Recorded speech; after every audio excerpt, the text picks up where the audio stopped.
ऐसा माना जाता है कि वैदिक काल में भारत में अधिकांश पूजा अग्नि पर आधारित थी। इसके बाद सरल संरचनाएं पत्थरों और लकड़ी से बनने लगी। इसके बाद गुफा मंदिरों का निर्माण किया जाने लगा, जो अधिकतर पहाड़ी क्षेत्रों में मिलते हैं।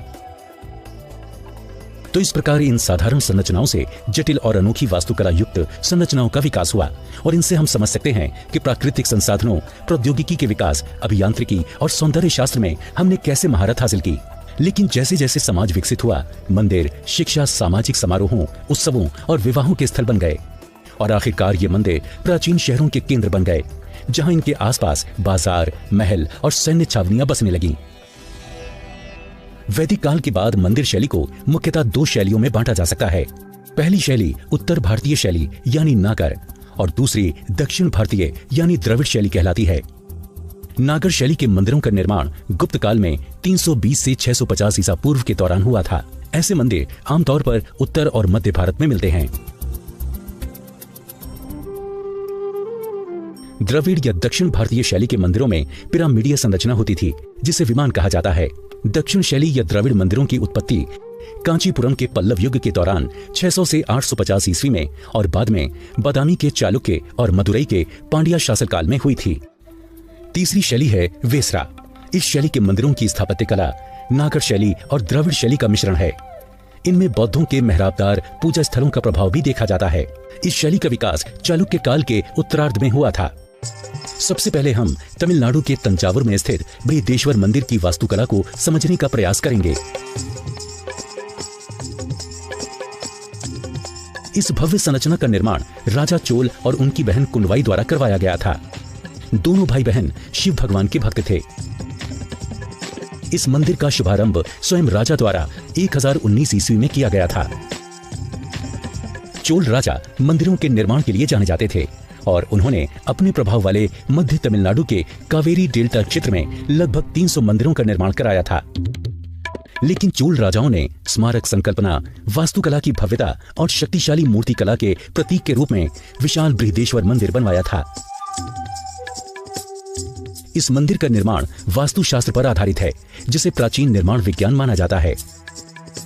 इसे वास्तुकला की द्रविड़ शैली में बनवाया गया था, जिसके अंतर्गत सीढ़ीदार पिरामिड वाली संरचना का निर्माण किया गया था। जब 1003 ईस्वी में बृहदेश्वर मंदिर का निर्माण पूरा हुआ था, उस समय यह भारत का सबसे ऊंचा मंदिर था।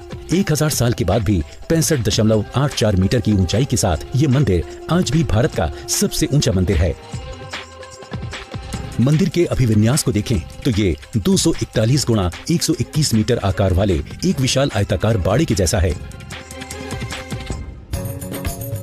दिलचस्प बात यह है कि यह विशाल परिसर पूर्व पश्चिम धुरी पर स्थित है। पूर्व से सटीक दक्षिण की ओर 18 डिग्री का विचलन इस बात को दर्शाता है कि मंदिर को सावधानी पूर्वक इस प्रकार बनाया गया था ताकि चढ़ते सूरज की किरणें इसकी नींव पर पड़ें। एक जटिल द्रविड़ मंदिर वास्तुकला की तरह इस मंदिर का प्रवेश भी 2 पिरामिड आकार वाले द्वारों या गोपुरों से बना है। मंदिर के प्रवेश द्वार पर नंदी की भव्य प्रतिमा है, जिसकी ऊंचाई 4.87 मीटर और चौड़ाई 3.9 मीटर है। मंदिर के वर्गाकार परिसर के केंद्र में विशाल संरचना स्थित है, जिसे विमान कहते हैं। ये मुख्य मंदिर है, जिसमें विशाल आकार का शिवलिंग प्रतिष्ठापित है। विमान की ऊंचाई लगभग 60 मीटर है, जो कि इस परिसर की चौड़ाई का लगभग आधा है। यह अनुपात मंदिर निर्माण में सटीक गणनाओं के महत्व को दर्शाता है। अधिकतर मंदिरों की भांति इसका विमान भी आपस में जुड़े पत्थरों से निर्मित है, जिनमें सीमेंट जैसी जुड़ाव सामग्री का उपयोग नहीं किया जाता था। उस समय विकसित उन्नत निर्माण तकनीक आज भी हैरानी में डाल देती है। पिरामिडीय आकार वाले विमान का आधार वर्गाकार है।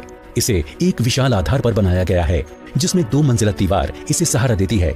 इस प्रकार यहाँ पर 14 स्तरीय व्यापक ऊपरी ढांचा निर्मित किया गया था। अप्रैल 1010 में इस पर कलश को स्थापित किया गया। ये कलश धार्मिक क्रियाकलापों के आरंभ और प्रतिष्ठापन का प्रतीक है। इसके छत्रक के लिए इस्तेमाल हुए पत्थर का भार लगभग 81.3 टन है, जिसे विमान के शीर्ष पर स्थापित किया गया है। सोचने वाली बात यह है कि किस प्रकार चोल राजाओं ने 80 टन भारी पत्थर को ऊपर पहुंचाया होगा, जबकि उस समय आधुनिक उपकरण भी उपलब्ध नहीं थे। फिर किस प्रकार 60 मीटर ऊंचे विमान तक छत्रक को स्थापित किया गया होगा। एक धारणा यह भी है कि हाथियों की मदद से पत्थर को उठाया गया होगा, जिसके लिए उन्होंने ढलानदार रास्ता बनाया होगा। दूसरी धारणा यह है कि इसे वृत्तीय ढलावदार रास्ते से लुढ़काया गया होगा। वास्तविकता कुछ भी हो, ये सच में उस समय की अभियांत्रिकी का बेजोड़ काम था। मुख्य मंदिर पूरी तरह से ग्रेनाइट से बनाया गया था। पुरातत्वविदों को इस बात से हैरानी होती है कि मंदिर के 100 किलोमीटर के दायरे में कहीं भी ग्रेनाइट की खदानें नहीं हैं। इसका मतलब है कि इन पत्थरों को यहाँ लाना भी अपने आप में एक कठिन काम रहा होगा, लेकिन चोल राजाओं ने फिर भी इन पत्थरों का उपयोग किया। एक अनुमान के अनुसार इन मंदिरों के निर्माण में लगभग 1,30,000 टन ग्रेनाइट पत्थरों का उपयोग किया गया था। एक बार फिर से वही सवाल है कि 11वीं सदी में कौन सी तकनीकों की मदद से इतनी कठोर ग्रेनाइट चट्टानों को काटा गया होगा। उन्होंने लकड़ी की खूंटियों का उपयोग किया था। छेनियों से उन्होंने चट्टानों में छेद किए और सूखी लकड़ी की खूंटियां इन छेदों में डाली गई थीं। खूंटियों पर समय समय पर पानी डाला जाता था। लकड़ी की खूंटियां गीली होने पर फूल जाती थीं और हथौड़े के वार से चट्टानें टूट जाती थीं। ये मंदिर केवल 7 साल में बन गया था। यदि हम हिसाब लगाएं तो इस काम के लिए रोजाना 50 टन चट्टानों को ढोकर सही जगह लगाया गया होगा। इसके अलावा इन पर नक्काशी करने और इन्हें सीध में जमाने का काम अलग से हुआ होगा। मंदिर के शिलालेखों से पता चलता है कि कुंजरा मल्लन राजा पेरुंतचंद इस मंदिर के मुख्य वास्तुकार थे। इनके वंशज आज भी वास्तु या वास्तुशास्त्र की इस कला का उपयोग करते हैं। इस मंदिर को छोड़ने से पहले हम इसकी दीवारों पर निर्मित मूर्तियों को निहारते हैं। यहाँ नर्तकों द्वारा भरतनाट्यम की 818 अवस्थाओं को दर्शाया गया है। इस बात के भी प्रमाण है कि ये मंदिर प्रतिभाशाली नर्तकों को उनकी प्रतिभा प्रदर्शित करने का मंच उपलब्ध कराता था। पूरे भारत में 11वीं सदी के दौरान व्यापक पैमाने पर मंदिरों का निर्माण कराया गया था, लेकिन बहुत ही कम मंदिर हैं जिनकी तुलना तंजावुर स्थित बृहदेश्वर मंदिर से की जा सकती है। हमारा अगला पड़ाव मध्य प्रदेश के खजुराहो मंदिर हैं। इन मंदिरों की इमारतें नाकर या उत्तर भारतीय शैली में बनी हैं। 13वीं शताब्दी के बाद लंबे समय तक खजुराहो मंदिर गुमनामी में रहे। 19वीं सदी के मध्य में ब्रिटिश सेना के कैप्टन टी.एस. बर्ट ने इन्हें खोजा। इसके बाद इन आश्चर्यजनक स्मारकों के पुनरुद्धार का काम आरंभ हो सका। यहाँ 3 मंदिर समूह हैं, जिनमें पश्चिमी समूह, पूर्वी समूह और दक्षिणी समूह है, लेकिन हम पश्चिमी समूह पर अधिक विस्तार से बात करेंगे। 9वीं से 11वीं सदी तक खजुराहो चंदेल राजाओं की राजधानी था। उनके राज्य का दायरा वर्तमान के मध्य प्रदेश और छत्तीसगढ़ तक फैला था। इस परिसर में लगभग 85 मंदिर हैं, जिनमें से वर्तमान में केवल 20 ही शेष हैं। ये माना जाता है कि प्रत्येक चंदेल राजा ने अपने जीवन काल में कम से कम एक मंदिर बनवाया था।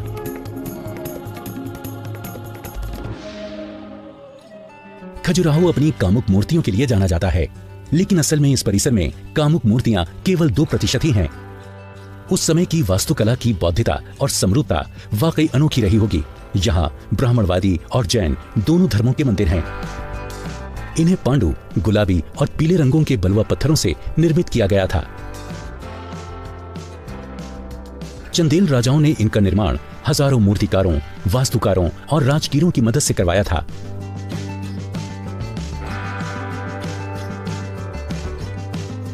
इस परिसर की इमारतों का निर्माण नागर शैली में किया गया था।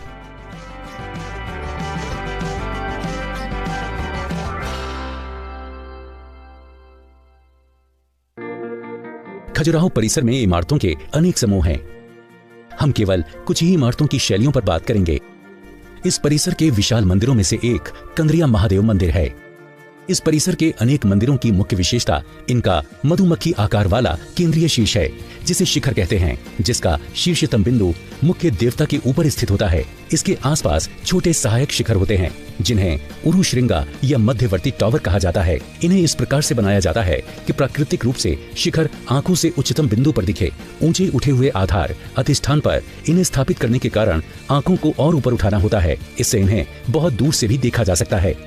हम परिसर में विभिन्न मंदिरों में शिखरों की भिन्नता को समझ सकते हैं। हम देख सकते हैं कि इमारत की योजना शुरुआत से ही वर्गाकार रूप में की गई थी। अक्सर केंद्रीय शाफ्ट के आसपास ऐसे ही समान शाफ्टों को दोहराया जाता है, जिससे फव्वारे जैसा शानदार दृश्य पैदा होता है। मंदिर के सभी खंड आपस में आंतरिक और बाहरी तौर पर अंतः संबंधित होते हैं। सामान्यतः ऐसा पूर्व से पश्चिम की ओर देखा गया है। प्रत्येक मंदिर का प्रवेश द्वार अर्ध मंडप कहलाता है। इसके बाद हॉल या मंडप स्थित होता है, फिर वेस्टिब्यूल या अंतराल स्थित होता है और अंत में गर्भगृह या पवित्र स्थान होता है। अनिवार्य रूप से अभिविन्यास और अंतिम संरचना की योजना एक समान बनाई जाती है। मंदिर डिजाइनों में एक रूपता के आधार पर एक कोड निर्मित होता था। इसे पूरे क्षेत्र में दोहराया जाता था और इसमें निर्माण की गहरी समझ आवश्यक होती थी। नागर मंदिर के शीर्ष को मेहराबों से सजाया जाता है, जिन्हें गवक्ष कहते थे। ये यथार्थ मेहराबें नहीं थीं, जिसमें कि मेहराबों के हिस्से अपने भार को स्वयं वहन करते थे। खजुराहो मंदिरों की मेहराबों को कौर बेलिंग तकनीक से बनाया गया था। इसमें पत्थरों को एक के बाद एक थोड़ा आगे बढ़ाकर रखा जाता है, जिससे एक सपाट निर्माण तैयार होता है। मंदिर शिखर को आमलक से रोका जाता था। ये पत्थर की एक चकती होती है, जिसके किनारे पर उभार होता है। एक व्याख्या के अनुसार आमलक कमल को प्रदर्शित करता है और ये देवता के लिए एक प्रतीकात्मक सिंहासन होता है। दूसरी व्याख्या के अनुसार ये सूर्य का प्रतीक है और इसे देवीय दुनिया का प्रवेश द्वार कहा जाता है। आमलक पर कलश या स्तूपिका का ताज होता है, जिस पर अक्सर मंदिर ध्वज को फहराया जाता है। इमारत की एक और खासियत प्रवेश करने वाला बरामदा है, जिसमें विशाल हॉल या महामंडप है। अंतराल मंदिर के मुख्य हॉल और गर्भगृह के बीच परंपरागत स्थान है। गर्भगृह में मंदिर के मुख्य देवता का आवास है। खजुराहो में इन स्थानों पर बाहरी पैनल पर श्रृंगार कला की मूर्तियां देखी जा सकती हैं। यहाँ के जल स्रोतों के निर्माण में जल प्रबंधन प्रणाली की उच्च वैज्ञानिक समझ को देखा जा सकता है। अन्य मंदिरों की भांति यहाँ भी पास में जल स्रोत थे। इन जल स्रोतों में शिव सागर, प्रेम सागर और निनोरा ताल भी शामिल है। सभी मंदिरों में परिष्कृत जल निकासी संरचनाएं भी हैं, जिससे पानी बाहर निकल जाता है। हम इस परिसर के अन्य आश्चर्यजनक तथ्यों पर विस्तार से बात कर सकते हैं, लेकिन हम एक और अनोखे मंदिर की ओर रुख करते हैं। तुंगभद्रा के तट पर स्थित शानदार स्थल हम्पी हमारा आखिरी पड़ाव होगा। ये शहर विजयनगर साम्राज्य की राजधानी था, जिसके राजाओं ने 14वीं से 16वीं सदी तक शासन किया। इस शहर की धरोहर, किलों, मंदिरों, तीर्थ स्थान, हॉलों, अस्तबलों और जल संरचनाओं के शेष बचे 1600 अवशेष हैं। ये एक विशेष उदाहरण है कि किस प्रकार एक मंदिर शहर का केंद्रीय बिंदु था, जिसके आसपास जल स्रोत, बाजार और बस्तियां बसी थीं। आज हम्पी में चट्टानों की प्रचुरता है। लाखों पत्थरों ने हम्पी के भूगोल को आकार दिया है। यहाँ तक कि आज भी इस स्थान पर पत्थरों का उत्खनन देखा जा सकता है। यहाँ पर मुख्य पत्थर ग्रेनाइट है। सामान्यतः मंदिरों में उपयोग होने वाले पत्थरों की तुलना में ये अधिक कठोर पत्थर है, लेकिन इस पत्थर की भरमार होने के कारण ये एक किफायती विकल्प था। इस मंदिर के निचले हिस्से को ग्रेनाइट पत्थरों से बनाया गया है, जबकि ऊपरी हिस्से के लिए टेराकोटा का उपयोग किया गया था।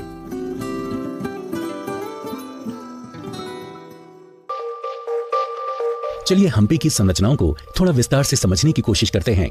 मंदिर परिसर में आयताकार बाड़े के अंदर प्रत्येक दीवार के मध्य में गोपुरों की श्रृंखला है और आयत के मध्य में सबसे महत्वपूर्ण मंदिर है। इस स्थान पर बड़े और छोटे मंदिर हैं। यहाँ के मुख्य मंदिरों में विरूपक्ष, कृष्णा, अच्युत राय और विट्ठल मंदिर हैं। विशाल मंदिरों में एक मुख्य मंदिर है। अलग अलग समारोहों के लिए एक मंडप भी है। ये सभी प्रकर या चार दीवारी से घिरे हैं। इनके प्रवेश द्वार को गोपुर कहते थे। गोपुर के सामने 500 से 1000 मीटर तक मंडपों से घिरा एक लंबा रास्ता दिखाई देता है और इसके दाईं तरफ एक तालाब है। इस रास्ते का बाजार और मंडपों का दुकानों के रूप में उपयोग होता था। हम्पी के बाजार की गलियां 32 मीटर चौड़ी और लगभग 728 मीटर लंबी थीं। ये विरूपक्ष मंदिर से लेकर मतंग पहाड़ी तक फैली थी। इन पर शानदार घर और सुंदर मंडप निर्मित थे। हम्पी बाजार के पश्चिमी सिरे पर भव्य विरूपक्ष मंदिर स्थित है। यह हम्पी का सबसे पुराना मंदिर है और ऐसा माना जाता है कि इसका निर्माण 15वीं सदी में किया गया था। इस पर 50 मीटर ऊंचे गोपुरम का प्रभुत्व था। इस क्षेत्र के मंदिरों की विशेषताओं में विशाल आकार, बंद बाड़े और सुंदर शिखर और सजावटी स्तंभों से संपन्न प्रवेश द्वार शामिल हैं। प्रवेश द्वारों पर गगनचुंबी गोपुरों का निर्माण विजयनगर के राजाओं ने आरंभ किया था। इन्हें आमतौर पर राय गोपुर भी कहा जाता है। पत्थर के रथ के रूप में गरुड़ मंदिर उत्कृष्ट कला का एक अच्छा नमूना है। नरसिंह, गणेश और वीरभद्र की विशाल मूर्तियां भी यहाँ पर देखी जा सकती हैं। हम याद कर सकते हैं कि किस प्रकार ये मंदिर प्राचीन समय में सामाजिक केंद्र थे, जहां लोग एकत्र होते